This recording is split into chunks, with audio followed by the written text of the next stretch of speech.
Okay, we'll go ahead and get started. Welcome, I'm Rob Eddy, the Technical Director for Resource Innovation Institute. Welcome to our workshop sponsored by Southern California Edison titled Controls and Automation, Best Practices for Efficient Greenhouses and Indoor Agriculture. We're real excited about this presentation. Got some great experts on our panel, and we've been talking over the last couple of weeks, planning on this, and I think it's really come together beautifully. So here is our agenda. Of course, I'll talk a little bit, doing an introduction about RII, and then we'll talk about how controls impact CEA crops, benefits of high-performance controls, CEA control types, optimizing control systems design, best practices for advanced controls and automation, benchmarking controls, KPIs. Then we'll have Christopher Scott will be joining us. He's from Southern California Edison, and he'll be talking about maximizing technical assistance for controls projects, some of the incentives that SCE has for you all. So that's the agenda. Then we'll have time for questions and answers in between these sections that I just listed off, and also a couple minutes at the end. Okay, a little introduction here. RII is a data-driven nonprofit organization focused on research and advocacy to improve the controlled environment agriculture industry. A little history about us. For the first 4 or 5 years, RII served primarily the cannabis industry, providing policy guidance, objective, non-biased information when other people weren't able to provide that. Other institutions weren't able to provide that. Along with providing this information, we again helped with policy in the industry that's often described as the Wild West. In 2020, we received a USDA grant to apply our expertise in climate policy, utility programs, green building certification, sustainable business, construction, indoor cultivation to the CEA industry. We're very well connected with all the players in the market, the growers, the supply chain vendors, utilities, local government, academia. What we do is distill their expertise as well as our own into best practice guides, and then educate producers and tradespeople based on that content. We believe bringing all of these players to the table can transform the industry into a more resource efficient one, more so than any of us could do alone.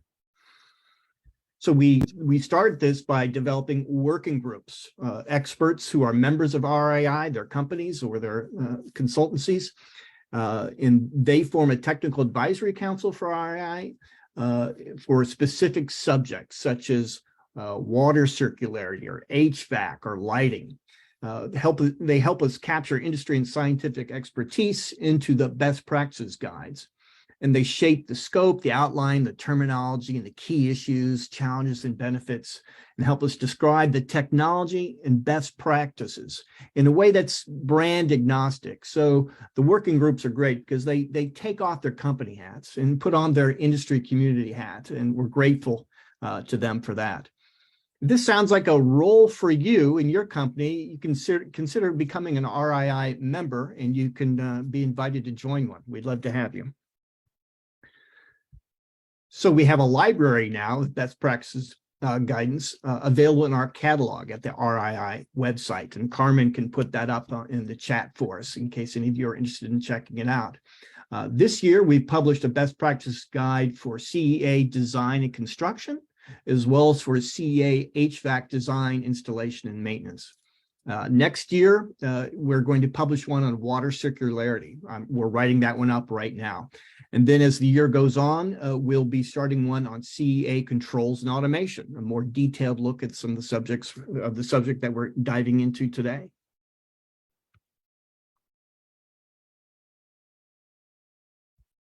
The learning doesn't stop with this webinar. You can access the California Virtual Classroom, which will have a recording of this workshop, the deck from this workshop, but also the previous 3 workshops we've done. This is the 4th out of 4 in this series, and you can find the other 3 that we've done. There's also downloadable resources, those best practice guides and other articles. And you can also access the state program tools from SCE and also PG&E, like the Tool Lending Library, things like that. A lot of great resources. And you can see there's a link to get an account to see that virtual classroom. By the way, after this whole thing is over, you don't have to worry about writing all this down. Everyone who comes to this will get an email with this presentation and the deck embedded in it. So in addition, like I said, this is the last of the SCE, but if you're still interested in learning more, we'll be providing more workshops next year that'll be in partnership with PG&E. You can see these titles here: retrofits for CEA, irrigation and water reuse, managing peak and energy loads and renewables, and case studies in efficiency. So we're really looking forward to that. And those are going to be even a little higher level than we've done over the last year. These ones we've done over the last year, we've been more or less 101 or kind of introductory level, although we bring a lot of expertise to it. And we're going to go a little deeper in 2023 with these.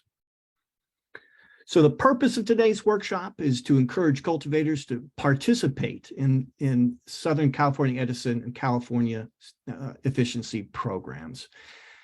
The second goal would be to understand how hardware and software integrates with building level controls of varying levels of sophistication. We're going to talk about some primitive stuff, and we're going to talk about the very crown jewel technology for adjusting climate controls. Again, we will also want to thank Southern California Edison for partnering with us for this whole program. So we're going to get into it here. I'm going to start with introductions of our panel. I'll go first, and then we'll have Joe, and then Robert and Cesar will introduce themselves. Again, I'm Rob Eddy. My background is in plant growth facility management. For 20 years, I managed Purdue's research greenhouses and grow rooms and Growth Chambers Center. Prior to that, I'd worked in industry for Dow AgriSciences and their research greenhouses. And for about 5 years after I left Purdue, I was a consultant in the cannabis industry, the vertical farming industry, and the big ag chem firm industry. Joe, why don't you give us an introduction of yourself? Hi, I'm Joe Cavallero. I'm the CTO of Nimbus Cannabis based in Sacramento, California. I traditionally came from a manufacturing engineering background, but at our company, we're data-driven cultivator utilizing CEA. We're focused on sustainability, namely lowering our carbon footprint while maintaining the consistent high-quality production we're known for among our clients. Really excited to be here on this to answer any questions about how we got here. Thank you, Joe. Robert? Hello, my name is Robert Fisher. I'm the engineering leader at Series Greenhouse Solutions for MEP, controls, and data science. We kind of bundle that all into one group. We design fully integrated, energy-efficient greenhouses in 3 varieties. We do vented, hybrid, as well as completely sealed environments. I personally have around 20 years experience in advanced control architectures. I have a degree in computer integrated manufacturing. I've been a technical specialist for Trane HVAC company, where I worked in their laboratory automating systems. I've worked for Intertech, ETL, also doing work for energy performance engineering for Department of Energy, Energy Star AHI. And I've also worked as a product manager for publicly traded companies within CEA. I've been part of many different CEA projects, both sealed as well as greenhouses, US, Canada, and currently working on projects in Europe. And I'm looking forward to learning and sharing as much as I can with this group here of experts on the panel today. Great. Cesar? Hello, everyone. I'm Cesar Salavrria. I work with Priva, a software automation company based out of the Netherlands. I've been working with Priva here on the West Coast, helping growers automate their facilities or retrofit their facilities anywhere from outdoor simple irrigation to indoor and fully semi-closed greenhouses. Great. Thank you so much. So we'll get started. I'm going to lead off here talking about how controls impact CEA crops. So being the graybeard amongst the panel, it's my prerogative to talk a little bit about the history of the industry and kind of give you an idea of how far we've come. So 30 years ago, greenhouses were controlled. A lot of them were just controlled thermostatically. But even before that, for example, when I started working at Purdue, I found an instruction sheet in an old dusty yellow piece of paper that was written in the 1970s. Is instructions to the weekend watering crew and how to control the temperature in the greenhouse. And it instructed them to listen to the radio 3 times a day. And then based on what they heard, the instruction sheet told them each room to go around and crank open a vent or turn up a thermostat or open a valve a quarter turn for steam. It was like complete manual control. And so they listened to the radio, made predictions on what piece of equipment to go and turn on or turn off. So that's the way things were up until the 70s. And then, of course, equipment could be controlled with thermostats. But the problem was you would often have multiple heating and cooling and humidifiers, multiple pieces of equipment in one room. And so they wouldn't really know what each piece of equipment wouldn't know what the other ones were doing. They weren't synced. So the next step it was that the step controllers were invented, where you basically could kind of get all of the thermostats in one box, let's say, a very simple explanation for that. So then at least the piece of equipment, you wouldn't have the heating and cooling operating at the same time, because you could program each one at this one box. But the real breakthrough came, and the reason that the CEA industry is where it is today is because of microprocessor control, computer controlled greenhouse and growth room climates. And that way, all of the controls could be predictive based on weather patterns and the current weather. If you had a weather station attached to your facility, and you could log controls, log data, and you could be alarmed, and you could dial in remotely and control your facility that way. So a real great breakthrough. And all of this, of course, was to achieve a better environment. Not when you were controlling manually, it was a real nightmare, because your temperatures would get too extremely hot or too extremely cold. And you'd also have gigantic swings, maybe 20-degree swings in your temperature throughout the day. And then with the step controls, everything got a little bit better. But by the time you got to microprocessor control, you could achieve environments like this graph shows, with that red line is following a pink line, and it's only about a 1-degree error, and that's temperature over the course of 4 days. And the blue lines are humidity and humidity set point, again, very tightly controlled, and the black line is CO2 level. So this is what it's all about: controlling, keeping temperatures within range, and also keeping them from swinging up and down so much.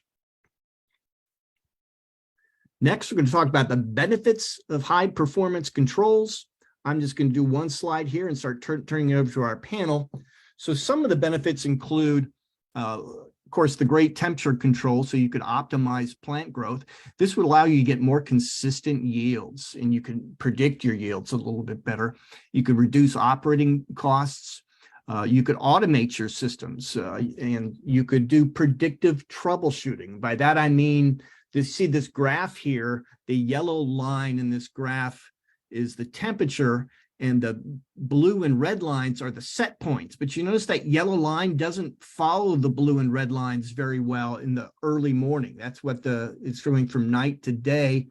And you can see within this yellow circle, there's a little bit of a problem. This is a heating valve, a hot water valve that's stuck, and it's not opening. So we're not getting good control. And the thing is that this happened so often that I, as the manager, could tell what was wrong with the greenhouse just by the signature of the graph. And this is the way all greenhouse managers get once they've had this kind of computer control and the logging of data. They can really begin to spot something wrong, which never would have set off an alarm. And so again, it's another way of optimizing growth. Pest control, you can use your climate controls to create an environment that's less conducive to diseases and insects. And you can also make it more conducive to not only the plants, but to the beneficial insects that you might be releasing. And Cesar in our panel also has a lot of background in pest controls. He worked for Copert, which has those beneficial insects. And like I said, with these controls, another benefit is alarming, remote login, labor tracking. So you can start measuring productivity and working to improve that. And as we love here at REI, energy tracking. So you can track your resources and make sure you're programming waste out of your production. Robert, I was hoping you could talk a bit about the value proposition for HVAC controls. Certainly, Rob. The value proposition for HVAC controls is basically the ability to dial in your temperature and humidity so that you can achieve VPD targets within your grow environment. All plants have their own preferred set points, and these plants thrive when they're at those set points that match your targets. So the cultivar, like you were explaining, will experience less mold and mildew by keeping a stable, predictable environment for their plants to grow in. And you can really only do that by using controls for your actual garden. Wonderful. Thank you, Robert. Joe, can you chime in on the value proposition for lighting controls?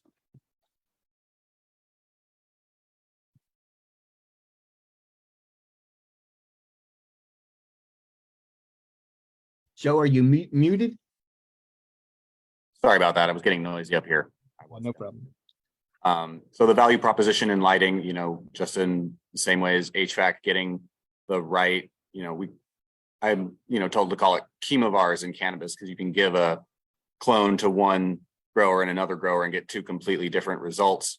So like defining those, whether it's in PPFD or PAR, whatever you're using, getting those definitions so that you know what your requirements are for every stage of plant development. The optimal spectra, sometimes that can sound like snake oil, but there are definitely, different differences, especially in cannabis we see from something being grown outdoor or, indoor with LED and even HPS. I've seen increases in terpene production from adding far red, 700 to 750 nanometer to the nighttime, but the yields suffer. So like defining all of those, can help get that going. And then, the daily light integral is a great way to capture the number of photosynthetically active photons accumulated over the course of the day. Lux used to be the gold standard, but the flux over the day can vary quite a bit in greenhouses. So using DLI and moving towards it, to include that diurnal variation and the day length, it can be critical to maintaining the consistency in your rooms. If you're an indoor grower, it can be useful if you've grown something in a field or greenhouse and you're trying to replicate those results, especially your yield indoors. So really lighting is such a important part, but it just fits in line with HVAC is you need to know what your requirements are for what you're growing inside, especially if you're retrofitting from HPS.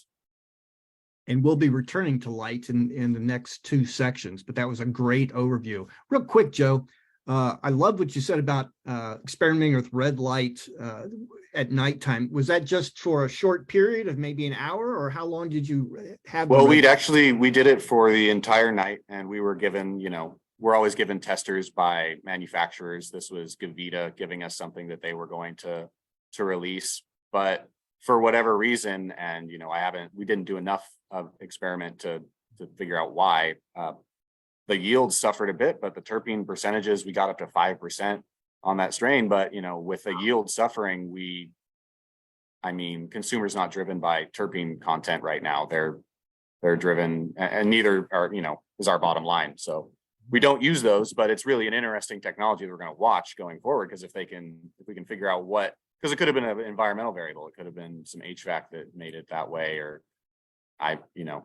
Again, it's always amazing how much we can learn as this industry is just more and more normalized, and operations like Resource Innovation Institute are just such a great resource for us to work together.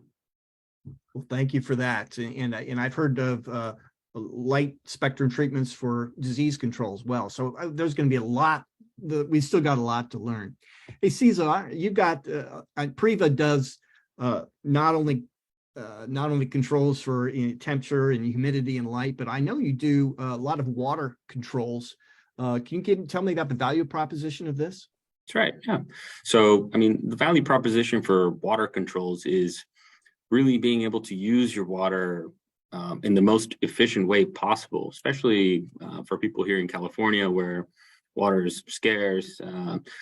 Having an efficient system can really help your overall operations. And having a well-designed, fully automated system, can help you save money in labor, water, nutrients if you're collecting and recirculating your water, but also can reduce the risks of errors and accidents, improving safety as well. And automation can really be utilized throughout the entire water cycle, starting with your supply water. If it needs treatment or disinfection, you can also monitor the EC, pH, and O2 levels in your source water by recirculating over a tank.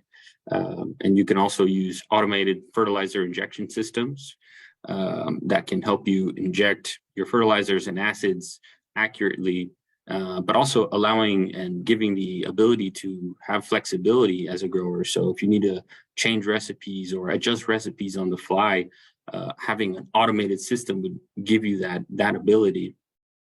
And then for the actual irrigation of your room, you can use many different sensors like moisture probes, scales to irrigate more efficiently and precise. So not just having irrigations on a schedule, but more on where the plant actually needs it and when it needs it, instead of just having an irrigation every so often. And then, of course, if you're collecting your drain or collecting your condensate, automation can help you disinfect that and treat it, but also reintroduce it into your system accurately, whether that's with a ratio or an EC set point that the grower can select as an EC set point that he wants from his source water. That way you don't have to use as many nutrients when injecting or touching that water off again. I think that's really the value of water controls, is having efficient system. I think we'll also see more regulation as we try to protect our scarce water supply in some parts of the country and protect all areas of the country from contamination. You see these regulations showing up in Europe, and we're seeing more and more of them in the United States. So to me, this is what I think we'll see a lot of expansion in is water treatment automation over the next few years. Definitely. Yeah. Want to talk briefly on carbon dioxide enrichment because it's got some good resource efficiency aspects to it that I don't think a lot of people think about. So for a tightly sealed greenhouse or grow room, you need to make sure that you actually don't draw down the CO2 below the normal atmospheric level of 400 parts per million or so, because plants can do that if it's a real tight greenhouse. So sometimes you just need CO2 just to keep things quote unquote normal. Of course, you can enrich the atmosphere with more CO2, 800 to 1200 parts per million. And if you also raise your temperature and your lights to take advantage of that, you can increase photosynthesis and yield in many, many crops. But what's interesting is that now we're seeing some really good scientific reports showing that CO2 can be used with low light or cool temperatures to maintain quote unquote normal photosynthesis and yield, but saving energy. So you can kind of trade it off because it's cheaper and less energy to enrich the CO2 than it is to turn the lights up on full.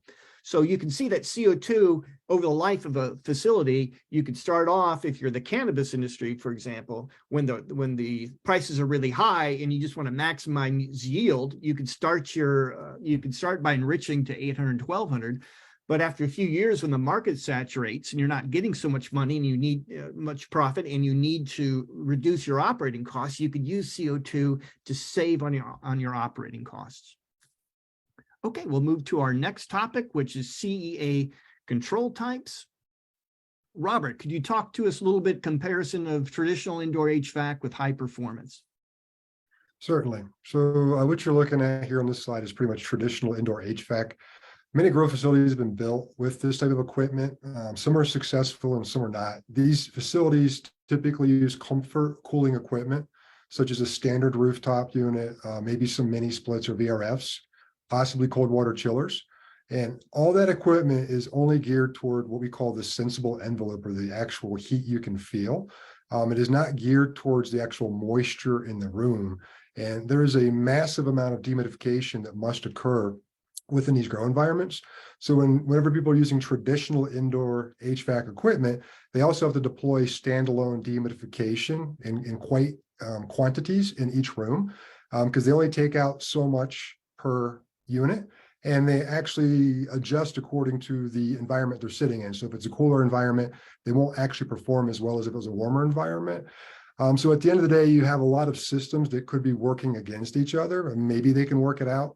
But at the end of the day, the control is fairly simple. It ends up becoming kind of like on-off control signals. And then you've probably seen some of those trend lines and controls before where you maybe have a 5 or 10 degree bouncing. And that's because they're using single step or two-stage compressors, which are not allowing for precision control. On the next slide, I believe you've got high performance HVAC systems. And this is basically the polar opposite to your traditional. These are now being kind of coined HVAC-D, because the D brings the dehumidification into this particular system. They provide cooling, heating, and dehumidification.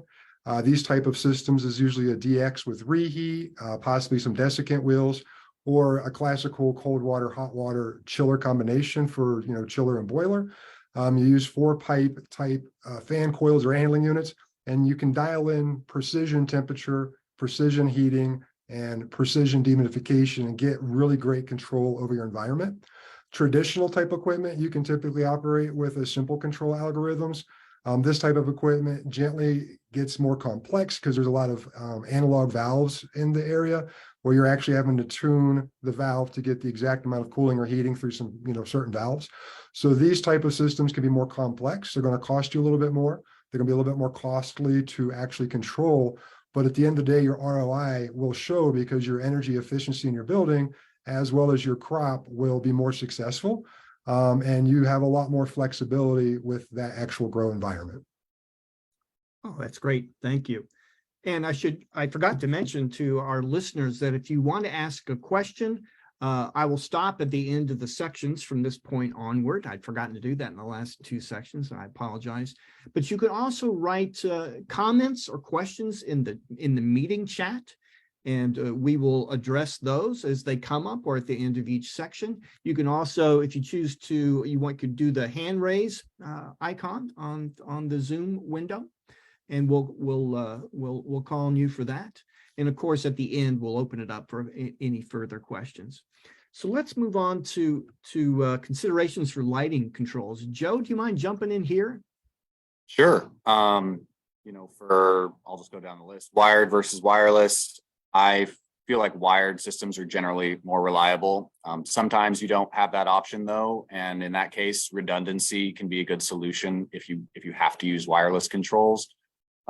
Sensor placement, whether it's, PAR, PPFD, I suggest having as many sensors as you can reasonably afford spread out in a grid throughout your canopy. If you're limited on sensors, but you have the labor, you can move those sensors around predefined spots throughout a week or over months.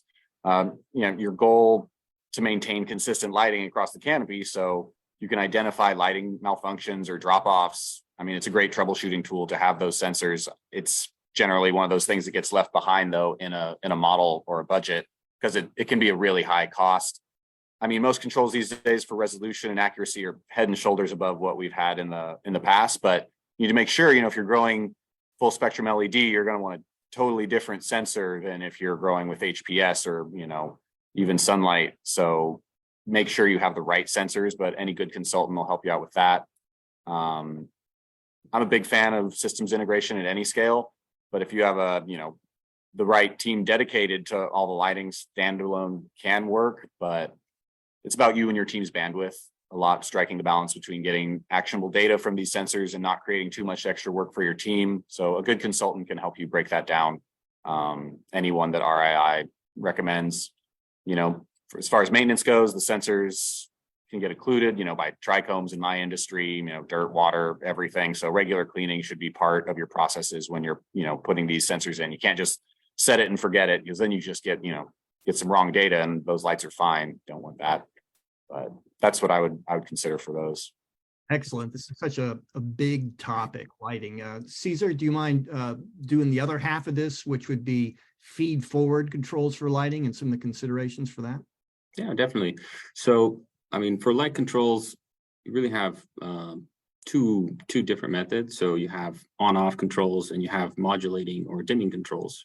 But on top of those controls, the grower has different, some systems can allow you to have different strategies to control those lights, whether that's, trying to achieve a certain par level or a certain DLI or parsum, as some of you may know it, or spectrum control, as Joe was also mentioning.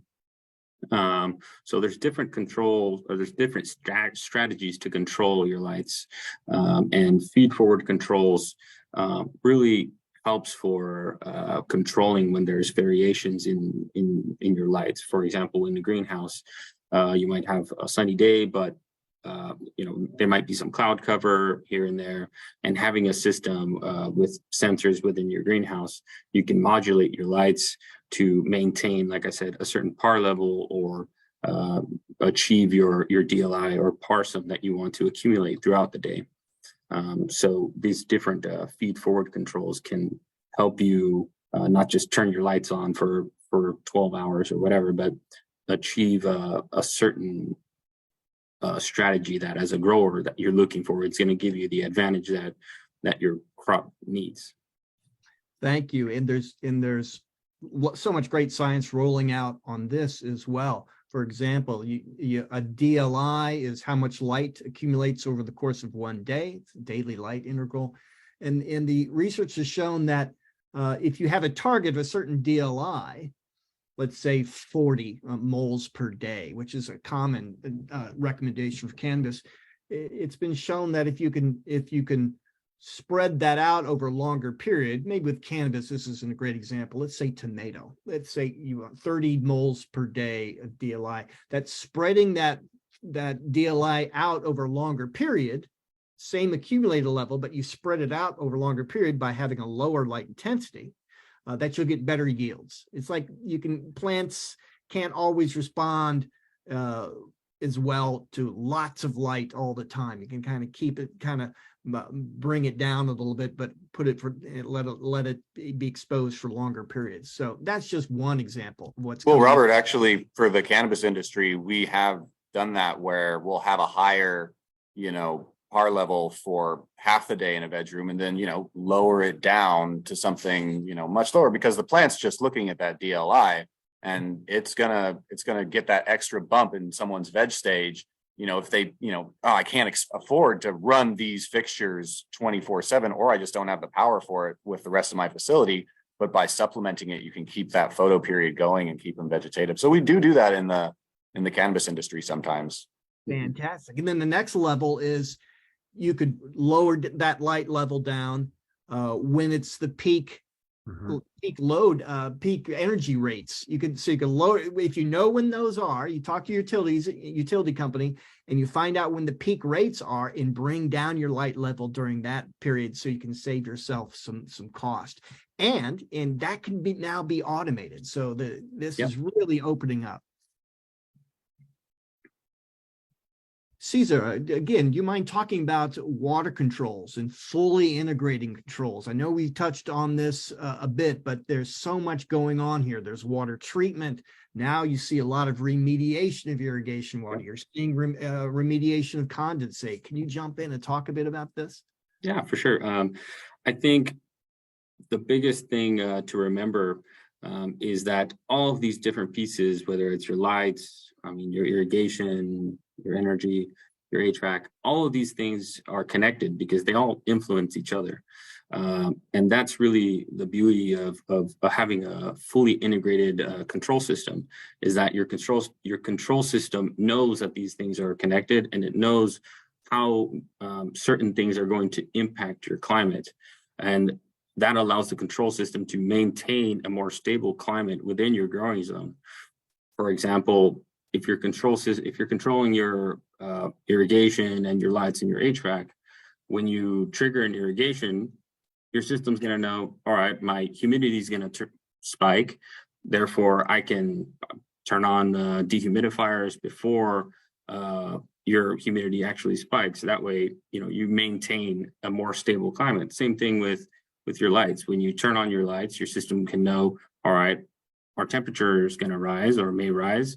Let's turn on our cooling before your temperature spikes.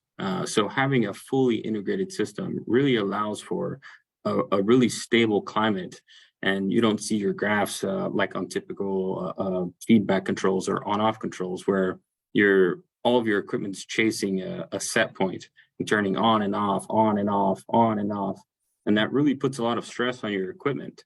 So not only can you achieve a more stable climate with an integrated system, but also your equipment's less stressed because it's not working as hard and trying to hunt a set point. Oh yeah, that's great. That's great. Hey, we do have before we move on to the next section, I do have a question. I'll pose it to Robert, since he just covered HVAC. This is from Willie. This question is about the integrated HVAC systems, and he asks, have you experienced increased dehumidification performance for chilled water coils versus DX coils? It's really about, is that coil designed for moisture removal? So what you want to look at is, for all systems out there, you can look at the actual capacity that's been stated at a particular design point, and that's typically 80 degrees Fahrenheit. It's 80, 67, 95, which is it's 80 Fahrenheit, 67 wet bulb, and usually the outside temperature is 95. So what you'll do is you'll have a baseline temperature and humidity set point there. You'll know your sensible, then you get your total, you subtract the sensible from it, and then you know your latent. What you want to do is compare that latent value from manufacturer to manufacturer if you're chasing dehumidification. People that make equipment for dehumidification that are, I guess you would say, purpose built, are usually going to be a modulating piece of equipment. Therefore, in a chiller system, you have the valves allowing the cold water to go to it. But you want to actually look at those values, and those values change according to what your inside temperature is. So if you're a grower and that value is at 80 and you're growing at 75, you need to reach back out to the manufacturer and get those derated values. So my answer is yes and no. It's according to who you're talking to as a salesperson. You want to get your hands on the specific data for that equipment of how it performs. So what you're looking for is third-party performance data, and almost all equipment being manufactured has this equipment available. You just got to know what to ask for. Thank you, Robert. Any other questions? You can type it into the chat. If you will, I'll shut my mouth for a minute. If you want, anyone in the audience wants to pipe up with a question. Willie says thank you, by the way.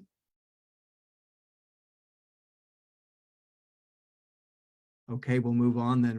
Now we're gonna go to the section about optimizing design of the control systems. We're doing great on time, so panel, feel free to give us as much detail as you like on this section. Cesar, do you mind covering the integrated design for a brand new build? We're gonna then after this we'll talk about retrofit. We'll have someone else talk about that. But for a brand new build, give us some advice on integrated design. Sure. When designing a new facility or planning your new facility, it's important to remember to think about controls early. I think a lot of the equipment out there that you're going to purchase can come with its own individual controls. But if you already know what control system you're going to use, or know that you're going to use an integrated control system, perhaps you don't have to buy those individual controls. So you can also save some money there when you're purchasing your equipment. But also as an operator, it's important to know how you want to operate your facility on a day-to-day, because that'll also influence your the way that you're going to choose a controls company. Think about the different things that you want to look at, the type of data that you want to look at, the different ways that you can control things. All these different things will influence not only the equipment you choose, but the controls that you're going to choose as well. So it's important to think about it early, but also think about the controls companies that are out there.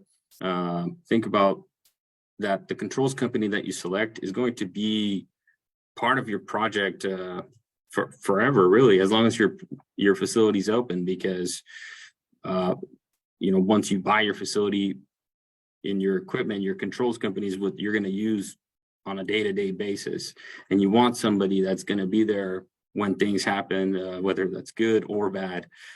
So that could either be an expansion.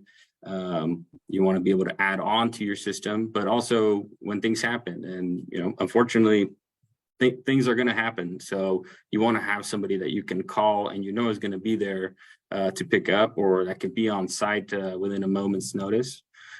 So again, it's important to choose your controls company wisely, and think about the future, and let your equipment suppliers know that you're planning on using this controls company, or you're looking at these different controls companies. Very good. The advice I give young growers, if asked about controls, is to do your homework, talk to your colleagues, and find controls companies that you can be pretty sure are going to be in business in 5 years. I know no one can predict the future, and there's nothing to say that an established company might go under. But on the other hand, a brand new company, you want to make sure they've got really good backing and they've got really good performance, because you don't want to be stuck with equipment that controls equipment that you can no longer get service for or spare parts. And I have seen this happen, not in small little operations, but I've seen this happen at a very large 2-acre university greenhouse. I've seen this happen at a 3-acre greenhouse for an ag chem firm, a global ag chem firm that the company that they'd chosen for their controls went under. This is back in the late 1990s, and they were really stuck because then they couldn't get any further service. Let's jump and start talking about integrating your design when you have a retrofit. Joe, can you chime in on this? Yeah, of course. I mean, and to echo what you said, I mean, choosing a company that has an established track record for, especially in a retrofit, is going to save you headaches. You might have those headaches when you go into a turnkey facility that you just purchased and you find out that the manufacturer doesn't even make the parts for this controller anymore. And that's like you're then required to retrofit a little bit more than you thought you were. Try and keep what works, what has the best support team behind it. But if, that irrigation system has been losing 3G connections and is missing watering or tank fills, it's probably a good time to upgrade that. If you're in a good place to retrofit one system, consider the manufacturers that make the most reliable systems. And I love talking to manufacturers. They have whole teams, that are great resources, and, ask them if they produce, the product for another system that isn't working out for you, or if they can recommend one. Your peers are a great resource, but so are a lot of these established manufacturers. Define what's the most troublesome system in that build that you're retrofitting, and what's worked in the past at other builds that you've done, and try and just stick with what sometimes manufacturers have integrations for your old equipment, so you can that can add like really crucial functionality to something old that can be kind of renewed, especially those older companies that have been around for a while. Budgeting it properly, see a lot in the cannabis industry that a lot of these projects are underfunded, especially retrofits. But if you find the right consultant, you can justify the spend with your investors because it's going to save you headaches in the future and keep your consistency going, which is a big struggle for a lot of operators in the cannabis industry. Finding someone who has experience marrying disparate systems is crucial. RII is a great resource for folks like this. But, you know, get a list of that equipment together, like everything, and get the right consultant to look at it and go through it. Because even if you've done your homework, you're going to need someone to double check all of it and discuss that equipment with that consultant and with contractors moving forward. I want to ask Joe, I want to ask you and Robert this question. Can you tell us times when you've seen something go wrong? Of course, I know you won't mention company names, but can you tell some of the nightmare stories that you've either heard about or participated in with not making good decisions for a retrofit, for example? Yeah, I had a peer that decided when they were going to go away from HPS, they were switching into LED, and to save money. And actually, it's been a few folks I've seen do this. They'll go find the bottom basement cheapest LED, like, hey, it has the same spectral output as, you know, one of these big brands like Gavita. Like, why do I need them? I can save hundreds of dollars a fixture, which is really tempting when you're trying to save money. But then, you know, lo and behold, there's a lot of issues with the engineering. It was all manufactured in a different country. And then the company goes up and you have thousands of fixtures that you have to service in-house, that you're bringing in expensive, you know, third parties who are like, why did you buy this in the first place? And then sometimes I've seen crazy things like power amps, like, that are so old and just so inefficient being used just so you can, you know, save that buck on a fixture. So tried and true, like when it has, like, your peers are telling you like, oh, I love this, like, listen to those folks, because you don't want to just, you know, you cut corners on equipment, and that's like the worst thing you can cut corners on. Yeah. Robert, do you have any stories like that, either with the retrofits or new designs, some mistakes that were? Yeah, just pretty much understanding either if it's a new project, what your owner's project requirement actually is for that build.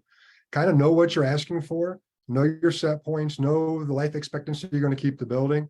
And then for retrofits and even new builds, making sure you buy equipment that has been listed by safety agencies. So you have the stamp from UL, ETL, or whomever the agency is that does a safety listing. And please go get what we were talking about earlier, which is performance data at your set conditions. Because I've seen many facilities that have been built off of, I guess, inadequate calculations, to where it's just hot, you know, they have to add more equipment and it gets expensive. I've been involved in quite a few projects helping fix those kind of scenarios. I kind of specialize in that. So I've seen a lot of that, unfortunately, with what I chase. And it doesn't matter how good the control system is. You can have the top tier, most expensive control system in the world. But if you go to your controls guy and you say, hey, I want my room at 75, 55, or whatever your arbitrary temperature is, and your mechanical equipment can only get you to 85, maybe 70, you know, there's a huge problem there. And then a lot of times they think it's the actual controls company, and that's not the reality of it. It goes all the way back to either the very beginning of the project, where the owner and the specifying engineers were not on the same page about what this building performance should be. So I know right now we're very heavy into, if an owner comes to us without owner project requirements, we're now insisting that we'll help them fill out owner project requirements to make sure they understand what we're going to build for them. Because the worst thing you want to do is go all the way through a process and get to the end and they're like, well, this is not what I wanted. Or you go to control something for somebody and you assume that your very costly controls system would fix their problem, but the problem is much deeper sometimes than just not having control of the building. They just don't understand either what they own or what they just built. So to me, it's just kind of the owner taking that responsibility to educate himself, talk to consultants, bring the correct people on board at the right time, and quit. Don't try to save money at the very beginning, because that's where you can save money on paper. But if you get to the project side and you're trying to, fix, then it's very, very expensive once the projects are in place or moving forward. Right. I've heard that over and over again, that trying to fix a problem halfway through a construction project or during the commissioning phase, it is very difficult for all the physical reasons, but also because of the interaction between different pieces of equipment in a plant growing environment.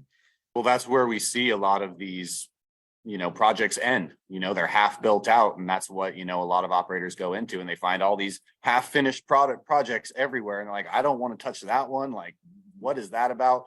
Find yourself someone like Robert and save yourself headaches, because just because someone has a license to do HVAC doesn't mean they know anything about closed environment agriculture. I had a MEP guy once tell me that he treated every plant like a school child, just like making an elementary school, just with plants instead. And I'm like, what? Like that, kids don't transpire 80% of their water weight every day. I don't know why you, and they're also only there for, 6 hours, 7 hours a day.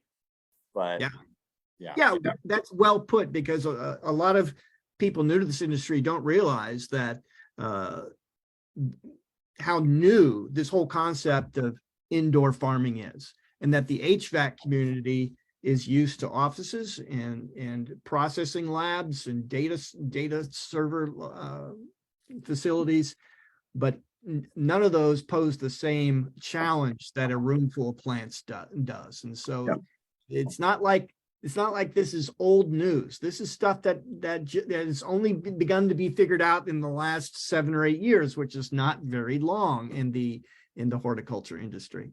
Mhm. Cesar, do you have any stories that you've come across about things going wrong with that in the design phase?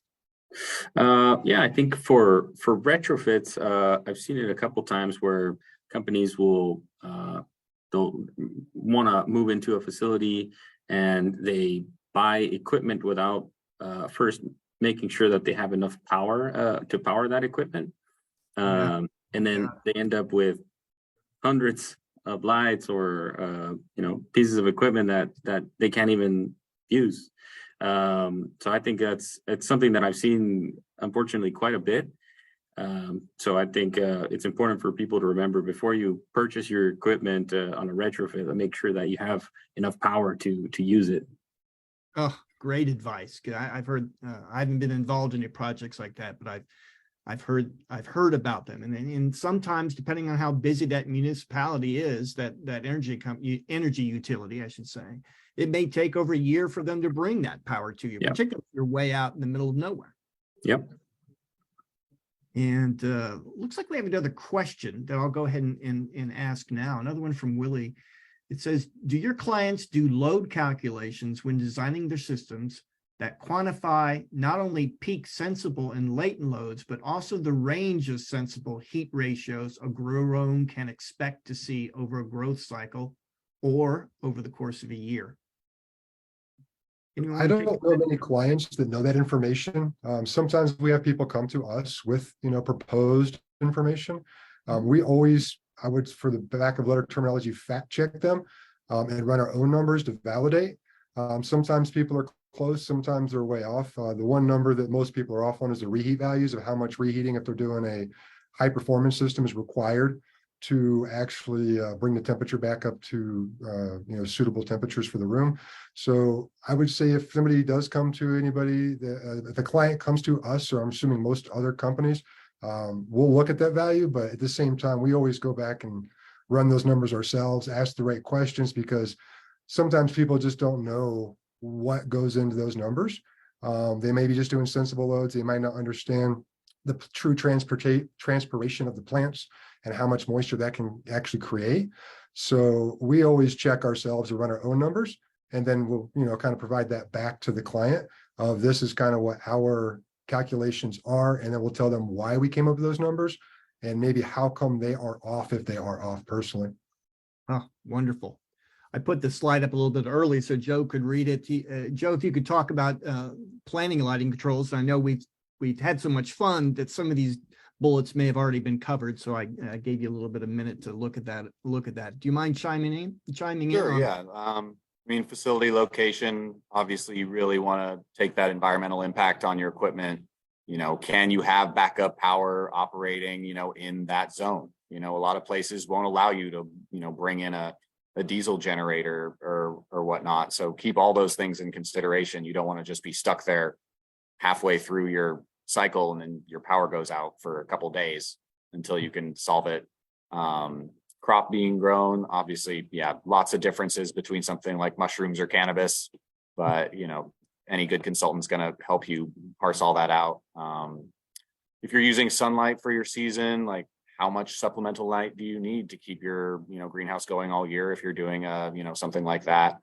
With cost versus performance, I mean, I think there's a real strong argument for shouldering larger upfront costs, like we've been talking about, you know, in the beginning, for better performance over time. You know, look carefully at manufacturers' warranties, or have a consultant who will. Talk to your local utility about incentivizing more efficient lighting. You know, I've known folks that start those conversations, and those utilities, you know, they're like, wow, you're thinking about efficiency too. You've done our job for us. Like, let's do it.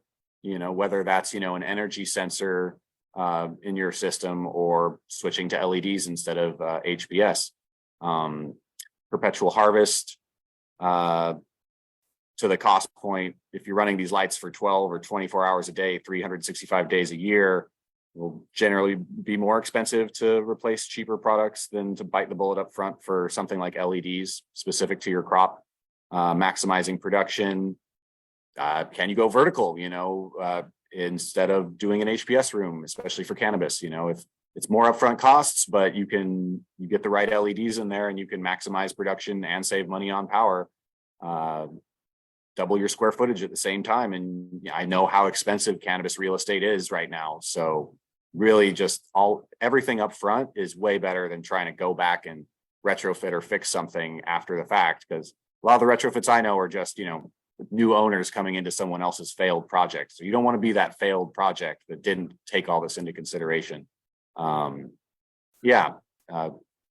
considerations, super important. You know, who's going to be using this, right? Like, you know, do you need an advanced UI for your staff to change settings, or would you rather control it all from your laptop? Like, you need to know that going into it, so you're not just, you know, like, oh, you didn't hire me to go through 25 menus to find one setting. You hired me to, like, you know, manicure these plants every day. So it's just, you know, balancing those things. And yeah, for efficiencies too, like maybe an LED that you run at 65% will gain 2 or 3 years of longevity on that light, or it could be less efficient than having it at 100%. Going back to what Robert says, like, request that data from those manufacturers. They spend so much money collecting all that data, and a lot of times they're happy to share it. And if they're not, maybe you want to find a manufacturer that is happy to share that data with you. And yeah, find that consultant that has a deep understanding of all of this to help you out. Great points. Robert, can you talk about HVAC control parameters? Absolutely. So this again goes back to beginning of the build, owner's project requirements. You want to understand what you want your building to do from day one, because as you're sizing the equipment, either for retrofit or for initial builds, you're going to have questions coming your way like, what is the maximum temperature you want in your greenhouse or in your garden? And the reason they're doing this is they're trying to understand where you're growing, your worst case, your pain points are at. A lot of times I've seen these numbers around 82 degrees Fahrenheit, which means that one day out of the year when it's the most sunny, hottest day in August, your HVAC may only be able to get you to 82 maximum at full load. And that's perfectly fine for some clients. Some clients are like, absolutely not. I want it at 75, or I want to finish at 68, or you get some really interesting numbers coming your way until you overlay those requests with the actual cost of the capital equipment. And then all of a sudden the numbers start going back the other direction. One of the things I've noticed trending pretty hard the past couple of years is where people are finally overlaying a VPD chart and looking for where those values fall, like your 1 to 1.5, your 8 to 1.1, and 0 to 0.2, because you can find them exact same values at warmer or cooler temperatures that you can grow in and theoretically hit the exact same points. There's a lot of people having success there. So in greenhouses, it's very easy to allow your space temperatures to float up to those higher acceptable temperatures and hit those VPD targets in the middle of that very hot point in the sunny day, and same thing going the other direction in the evening. Some people just say, this is absolutely not in my goals to do it that way. I want to size this way. So just, again, understanding the set points you want from day one. Air changes are also calculated of how much air is moving through the building and being filtered through your filters. You have your MER filters typically inside your systems that can actually do some cleaning of the air as well.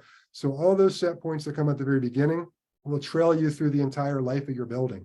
So whatever you're growing, just know those set points of what those are, and you'll be fine. But then it goes back again to owner project requirement. You want to know this information before you go out shopping.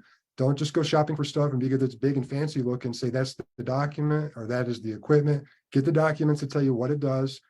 Think about it for a day before you pull the trigger, because again, this equipment and all these parameters are very important to the success of your garden, and they are all kind of hand in hand and play together. But the typical set point that we usually design for is usually 77 degrees for our particular parameters. And that's just for the HVAC equipment. Worst case, we can go as high as 82 or as low as you want. And I think most companies can, but there is always going to be the return on investment. Are you actually going to get the money back? Do you need to finish at 68 degrees? Do you need to grow every day at 75 degrees Fahrenheit? I mean, the plant grows outdoors quite, at much warmer temperatures. So it's just those thoughts of your particular market. Are you in craft? Are you in just commercial grade? All this should go into play of what you decide, because once you decide on that, you're kind of stuck with it without adding more equipment. Thank you. I'm going to cover the next slide, give our panel a chance to rest their throats a little bit and get a drink of water. So I'm going to talk about water recycling. This, again, like I said towards the beginning of the presentation, this will be more common as the years go by, as we try to protect our nation's water supply. There's been a lot of the horticulture industry has been doing water treatment for the circulation for decades. This has been going on, and the trick has always been, and the fear has always been, that you'll get diseases spreading in that circulation loop. But with using best practices and the technology that's available today, water recycling can be done. You can save a lot of money, not necessarily on the water, because it's in a lot of most parts of the country, it's not extremely expensive input. But if you can recycle the nutrients, you can begin to save some real money. So we're putting together a best practices in water circularity guide right now. It'll be published in May or June of 2023. I have a working group discussing this. We're talking about everything from bringing your source water in from wherever you get it, to well or surface or a municipal group and municipality, I should say, and treating that initially for your primary water source.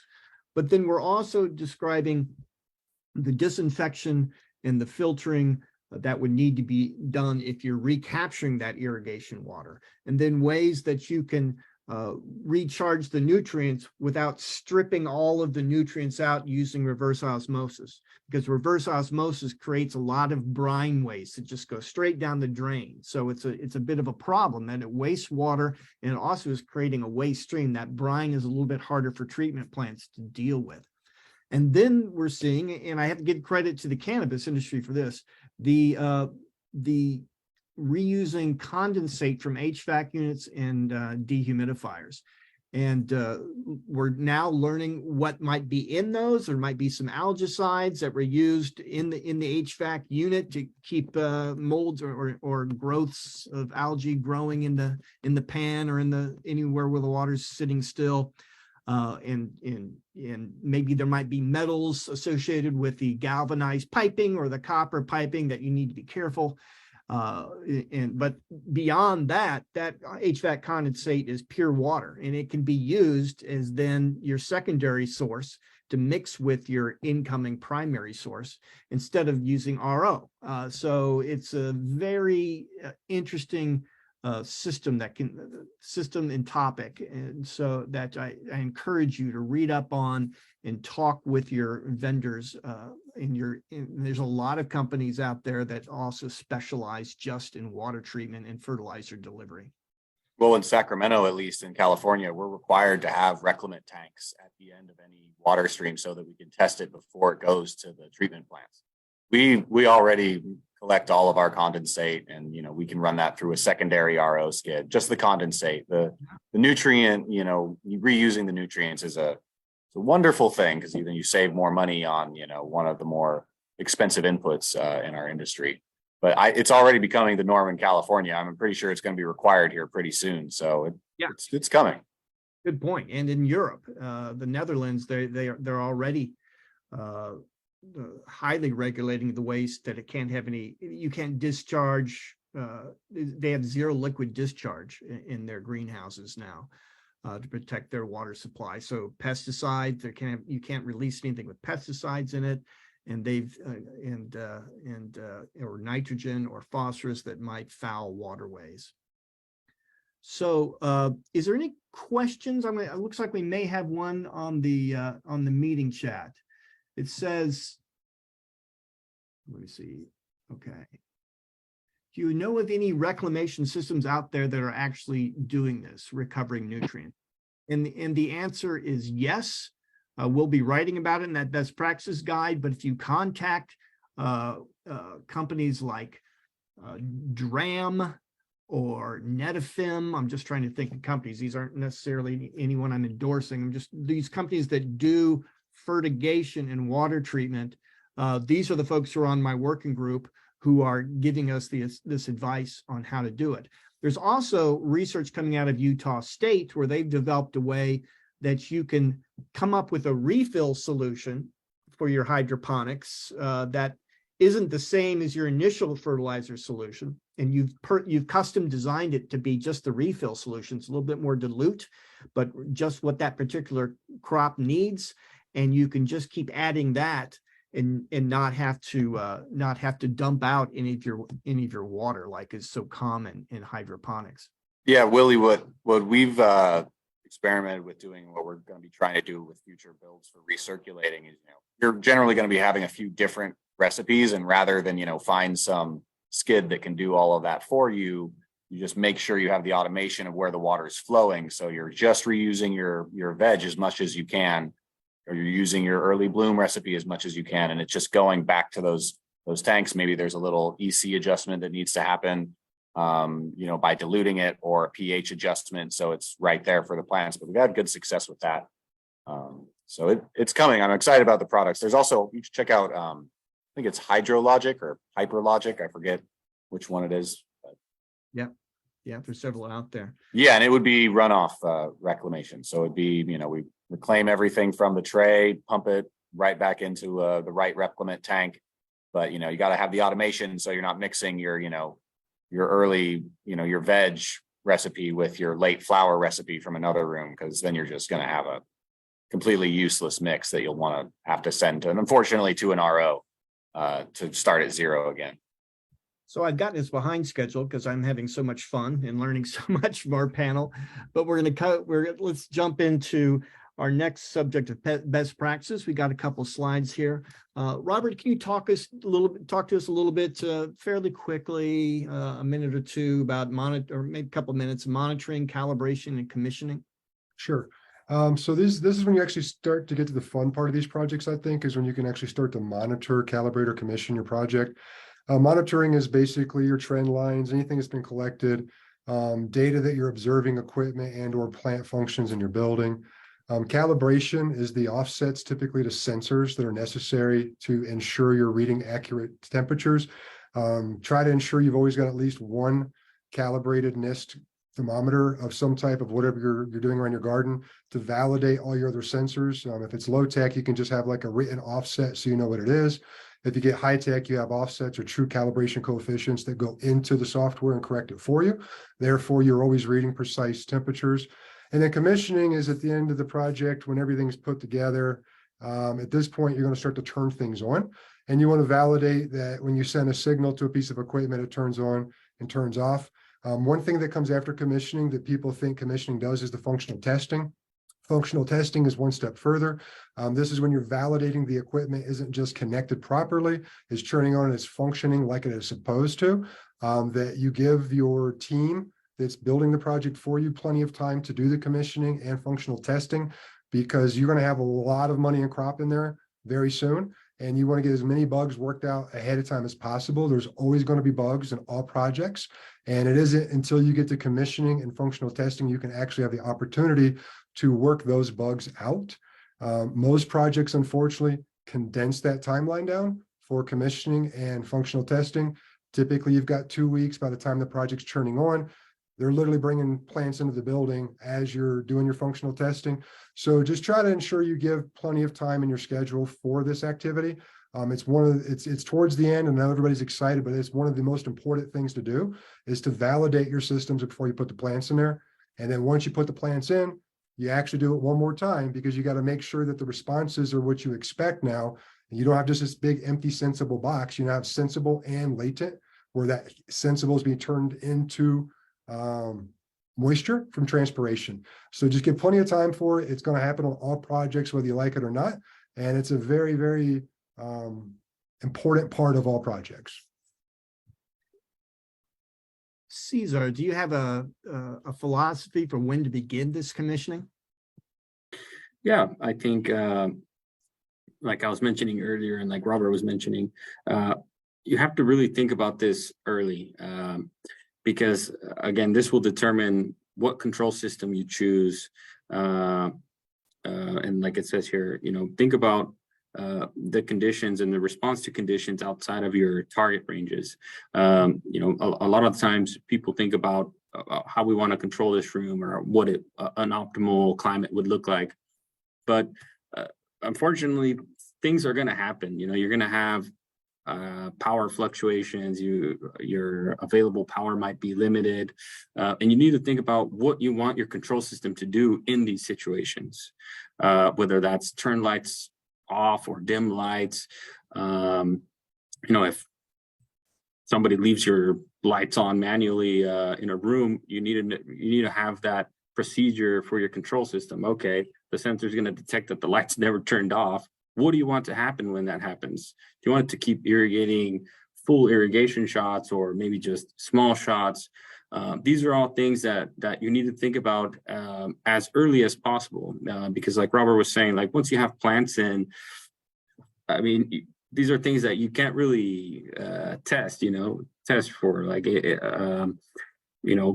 fluctuating power. You can't test for that. So you need to plan that as early as possible. That way, when these things do occur, you're ready to go and you're not losing crop. Excellent. I'm going to talk briefly about benchmarking control KPIs. This is what RII does.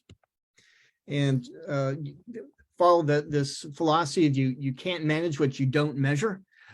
Should benchmark your production environments to create baselines for resource efficiency. So try to figure out how much energy you're using, how much water, and how much emissions you are creating, how much waste you're creating. This might mean that when you design, you may want to be sub-metering your water, sub-metering your energy, so you know what's using the most energy, what's using the most water, in monitoring the water waste that's leaving your facility.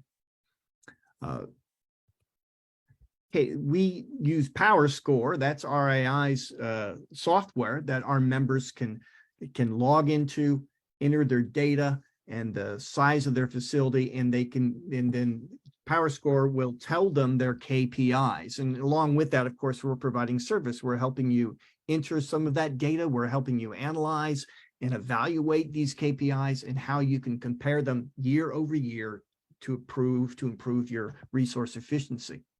So some of the KPIs you want to think about are efficiency of how much energy per square foot of canopy, how much energy per pound of harvest. This would be productivity KPI, and your annual facility energy use in kilowatts per day. So understand how the system operation affects your facility lighting, HVAC, and energy KPIs. And we're happy to help you do this. And you'll find it. We have plenty of case studies that show that when you're measuring, when you're monitoring, when you're implementing best practices that you learn from RII or your colleagues or from research articles, then you can get improved performance year over year. So you can track and steer your cropping inputs with your control system that you've fine-tuned and commissioned and chosen well due to advice that you've gotten in this presentation. And you can look towards energy efficiency, water use efficiency, nutrient efficiency, because nutrients are getting more and more expensive. We've seen that happen over the last year, and CO2 efficiency. Are there any questions before we ask Christopher to jump in and talk to us about maximizing technical assistance?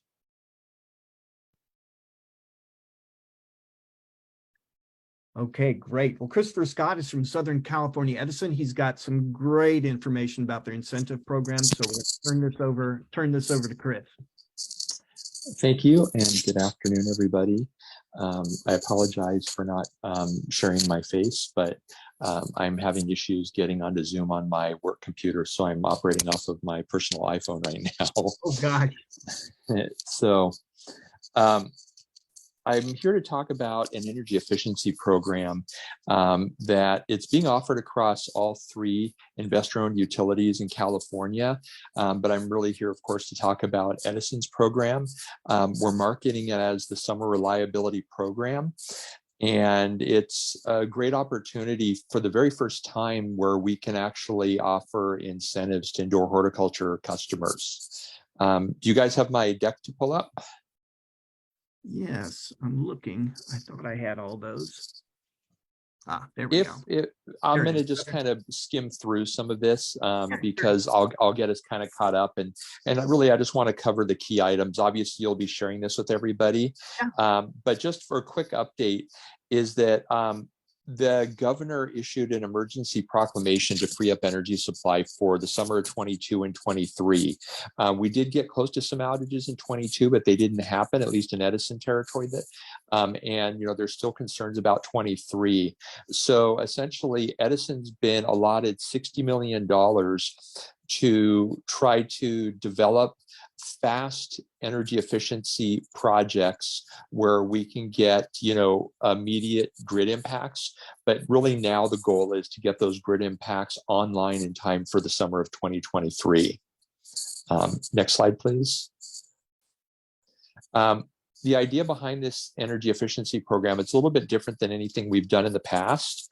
And it is a trade pro driven program, trade pro being vendor, implementer, whatever, title you want to put on that. But the idea is the trade pros are the ones that are going to work with the end use customers. The trade pros are going to be the ones that are eligible for performance incentives. The trade pro will develop an agreement with the end use customer, how they would like to work with them, whether it's incentivizing them based on the incentive that they think they're going to get for doing a project. That's all up to the trade pro on how they want to work with the end use customer. But this is a performance opportunity rather than just a typical energy efficiency incentive where it's just a deemed measure or it's a calculated offering. We do some data logging and then we offer incentives. Part of the background of this emergency reliability program was basically a requirement of the Public Utilities Commission is this is using a population normalized metered energy consumption approach to energy savings. What that really means is we're going to have 3 performance periods that we call trimesters, and we're going to pay a trade pro based on a customer's performance over those 3 trimesters. So it would take a year to really get the entire incentive, but it's based on performance over each of those 4-month periods. And rather than just looking at the energy reduction at a customer site, we compare the energy reduction against a population of similar customer types. And that's how we validate the energy reduction. So it's a very unique approach. It's something none of us have done before, but it's actually a great opportunity to probably earn much better than normal incentives compared to what you might be used to in Edison's old legacy energy efficiency programs. Next slide, please. The benefit of this program Besides the incentive being paid to the vendor, who can then negotiate, how they're going to work with the customer. The benefits are a quicker turnaround time. We don't have to have CPUC Energy Division review. It's going to go through Edison review, and then we're working with a third-party consultant to help us validate the energy reductions. And we use existing baseline here. So there is no standard practice baseline or things like that. For an indoor horticulture customer, you can not only look at lighting, but any ancillary HVAC savings can also be included, and you can get incentivized for that, because we know that HVAC typically is going to run more efficiently when you go to more efficient lighting. And then if you also want to potentially look at load shifting to off-peak hours, that's something we're also looking at as well. So there's a lot of opportunities for an indoor horticulture customer that has never had the opportunity to apply for incentives before. Next slide, please. How the incentives work, again, they are performance-based, but we are looking primarily at summer peak and net peak hours. So while incentives are eligible for any time period, the vendors are going to get incentivized, or what we say compensated, at a higher level based on the energy reduction from 4 to 7 p.m. And then 7 to 9 p.m. So that 4 to 9 p.m. is going to be the peak time period that we're looking for the majority of the load reduction, because that's where you're getting into those afternoon hours where you have less solar on the grid and things like that. Next slide, please. The program requirements, they're not too vast, but there are some key requirements. You have to have at least 12 months of load. This is for retrofit, not for new construction. Customers can't have existing distributed generation. So if anybody has solar, they would not be eligible for this program.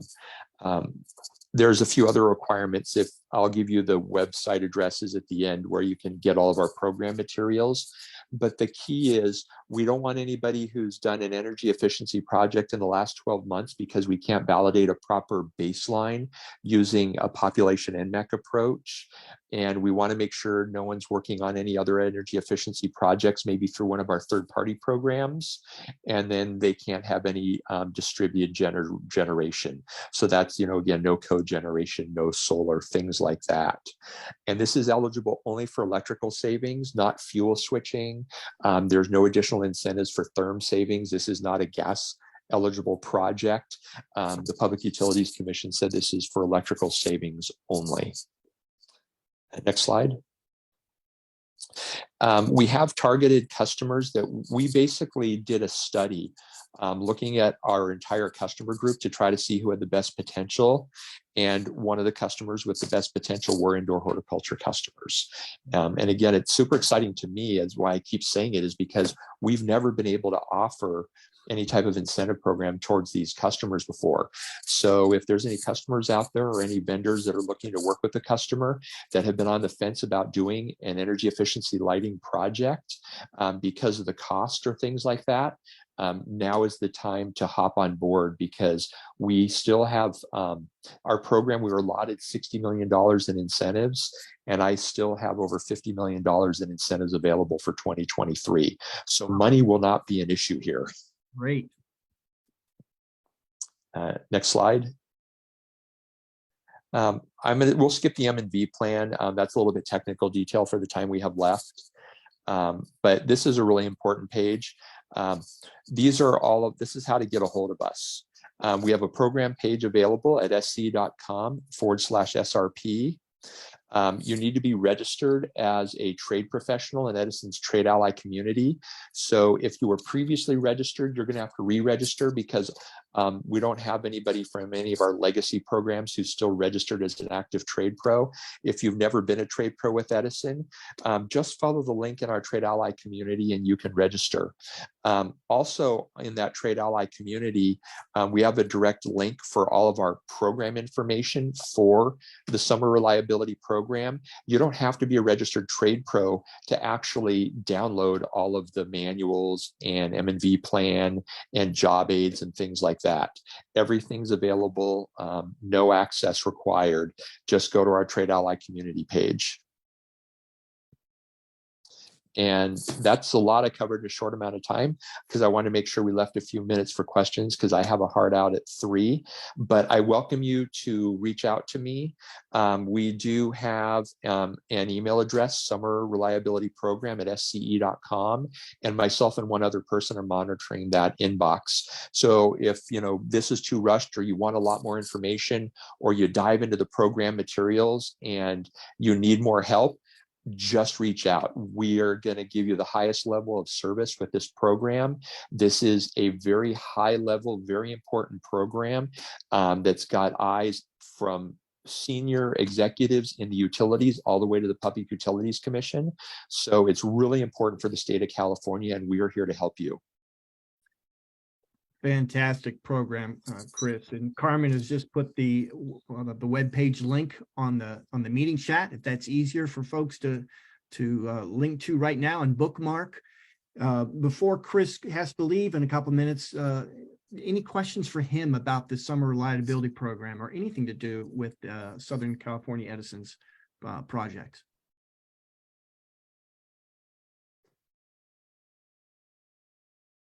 Chris, I want to thank you for partnering with RII to present this workshop series. It has been so much fun and I've learned a great deal. So thank you, sir. No, thank you everybody for your work. Thank you for everybody in attendance. Indoor horticulture is a really exciting field, and just horticulture in general is an exciting field. There's massive opportunity here. So it's just exciting to finally be able to be part of it. Thank you. Are there any questions for our panelists, for Cesar or Robert or Joe, about technical aspects? We've got just a couple minutes, so anything else anyone wants to ask?